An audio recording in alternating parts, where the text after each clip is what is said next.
ഇന്ന് വെള്ളിയാഴ്ച ത്യാഗത്തോടും ഉപവാസത്തോടും പ്രാർത്ഥനയോടും കൂടെ നമ്മൾ ഓരോരുത്തരും കാർമൽ റൂഹ മിനിസ്ട്രി നയിക്കുന്ന ശുശ്രൂഷയിലായിരിക്കുകയാണ്.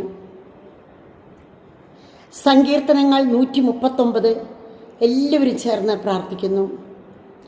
എല്ലാം കാണുന്ന ദൈവം കർത്താവെ, അവിടുന്ന് എന്നെ പരിശോധിച്ചറിഞ്ഞിരിക്കുന്നു.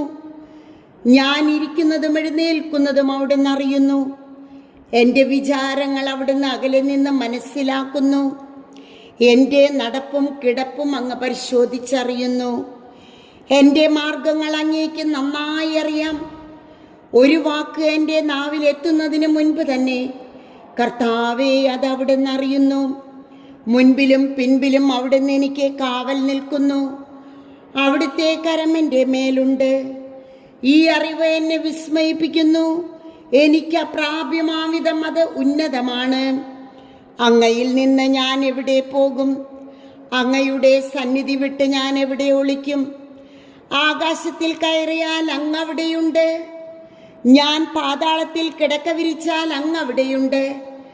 ഞാൻ പ്രഭാതത്തിൻ്റെ ചിറക് ധരിച്ച് സമുദ്രത്തിൻ്റെ അതിർത്തിയിൽ ചെന്ന് വസിച്ചാൽ അവിടെയും അങ്ങയുടെ കരം എന്നെ നയിക്കും.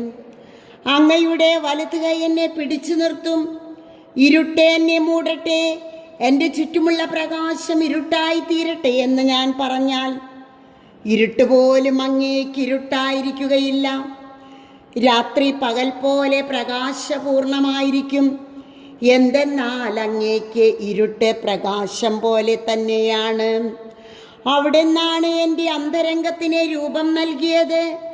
എൻ്റെ അമ്മയുടെ ഉദരത്തിൽ അവിടുന്ന് എന്നെ മെനഞ്ഞു. ഞാൻ അങ്ങയെ സ്തുതിക്കുന്നു.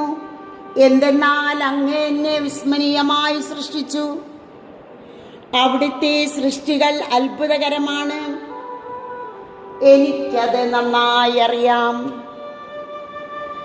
ഞാൻ നിഗൂഢതയിൽ ഉരുവാക്കപ്പെടുകയും ഭൂമിയുടെ ഭാഗങ്ങളിൽ വെച്ച് സൂക്ഷ്മതയോടെ സൃഷ്ടിക്കപ്പെടുകയും ചെയ്തപ്പോൾ എൻ്റെ രൂപം അങ്ങേക്ക് അജ്ഞാതമായിരുന്നില്ല. എനിക്ക് രൂപം ലഭിക്കുന്നതിന് വേണ്ടി മുൻപ് തന്നെ അവിടുത്തെ കണ്ണുകൾ എന്നെ കണ്ടു.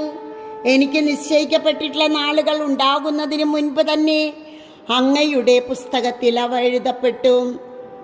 ദൈവമേ, അവിടുത്തെ ചിന്തകൾ എനിക്ക് എത്ര മൂല്യമാണ്, അവ എത്ര വിപുലമാണ്.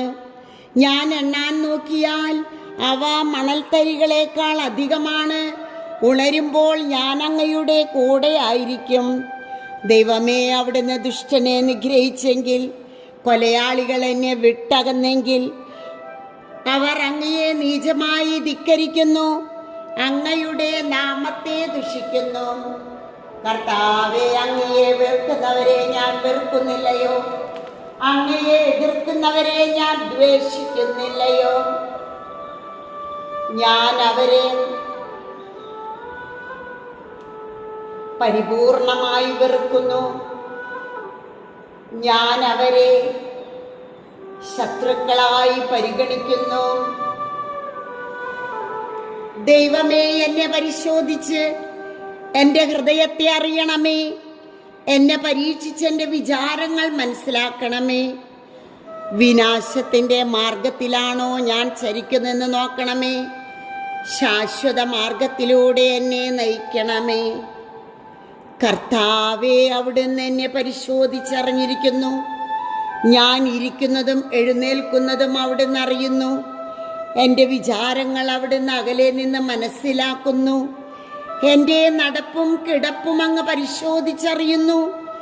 എൻ്റെ മാർഗങ്ങൾ അങ്ങേക്ക് നന്നായി അറിയാം. ഒരു വാക്ക് എൻ്റെ നാവിൽ എത്തുന്നതിന് മുൻപ് തന്നെ കർത്താവേ, അത് അവിടുന്ന് അറിയുന്നു. മുൻപിലും പിൻപിലും അവിടുന്ന് എനിക്ക് കാവൽ നിൽക്കുന്നു. അവിടുത്തെ കരം എൻ്റെ മേലുണ്ട്. ഈ അറിവ് എന്നെ വിസ്മയിപ്പിക്കുന്നു. എനിക്ക് അപ്രാപ്യമാവിധം അത് ഉന്നതമാണ്.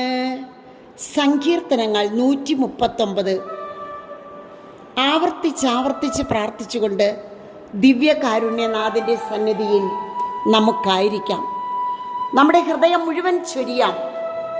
ഇവിടെ മാത്രമാണ് ശാശ്വത സ്നേഹവും ശാശ്വത ആശ്വാസവും സൗഭാഗ്യവും നമുക്ക് ലഭിക്കുന്നത്. പ്രിയപ്പെട്ടവരെ, ദിവ്യകാരുണ്യത്തിലേക്ക് നോക്കിയിരിക്കുമ്പോൾ നമ്മൾ പ്രകാശിക്കുന്നു.